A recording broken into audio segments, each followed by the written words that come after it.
about the incredibly shrinking dollar? The dollar falling again against the euro today after that weak new home sales number. In fact, in the last year, the dollar's dropped 10% against the euro. The euro now costs about $1.41. And it's not just the euro. Last week, the dollar hit a three-decade low against the Canadian dollar.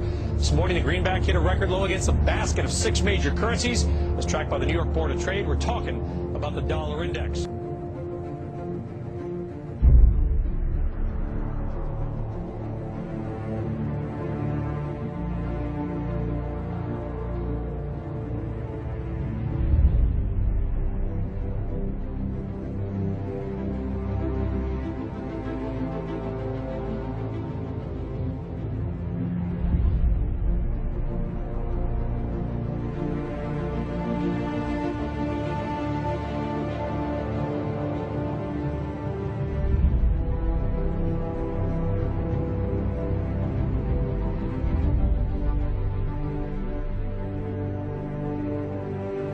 There's a dollar crisis out there, and people's money is being stolen.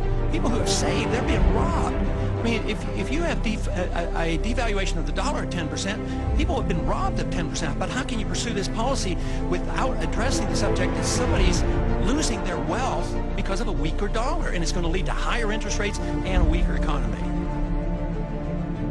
Congress, in essence, has ceded total control of the value of our money to a secretive central bank. Congress created the Federal Reserve, yet it had no constitutional authority to do so.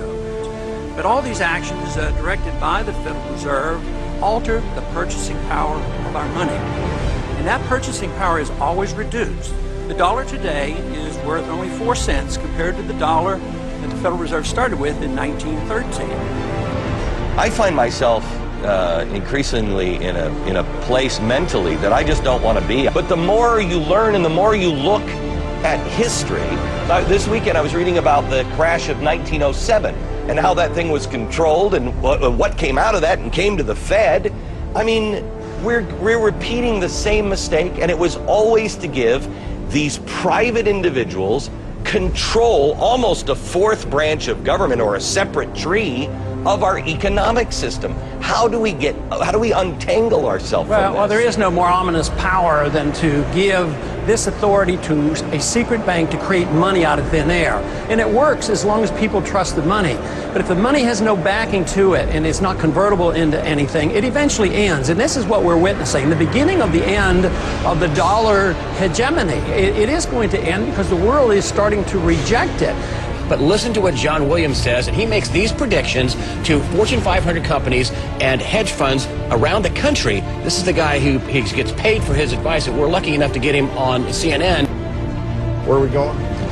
We have a severe recession ahead of us with even higher inflation than we're seeing now. It's going to be probably the worst business cycle seen since the Great Depression. The Federal Reserve is no more federal than Federal Express. So the Federal Reserve is actually an illegal entity functioning within government. It's illegal, and what we have given to this so-called agency is the authority to counterfeit money. Do you have any points of view about the Federal Reserve and how the Federal Reserve operates? They just enter something on a computer. Oh, you need 20 billion today. Here's 20 billion.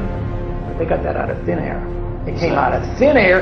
It goes to the Treasury. The Treasury then pays the bills. What's not good about 400 points on the Dow? It's pouring huge amounts of money into the system. It's printing money. It's going to cause more and more inflation. The dollar's going to continue to go down. It's going to cause a worse recession in the end. The president really has no control, nor does the Congress have any control over this cartel. It just has the appearance of control. But I want to get your take on how much lower you think the markets can go right now. We think that the markets can decline 50 or 60%. We hate to say something so somber, but it's not the time to be optimistic or pessimistic. It's time to be realistic. Our whole system has been built on credit expansion. We have to grow credit year over year in order to keep the economy growing. The economy is not going to grow. It's going to suffer recession, and once it enters recession, it's going to cascade on itself. How much money does the Federal Reserve have? I know they can run the printing presses forever, but that is not good for the world. Inflation is not good for the world. A collapsing currency is not good for the world. But The bad news this morning seemed to be irrelevant compared to yesterday's announcement of the most sweeping reform and regulation of the financial sector since the Great Depression. So if that is why the market is so happy, how long is that going to last? I mean, isn't this a little like rearranging the deck chairs in the Titanic? Isn't it already too late? You got to let them go. You know, I mean, if I had made the same bad bets as Bear Stearns, nobody would be bailing me out. You know, why should the average American have to pay more for gasoline and more for food because these Wall Street guys screwed up? Let them go under.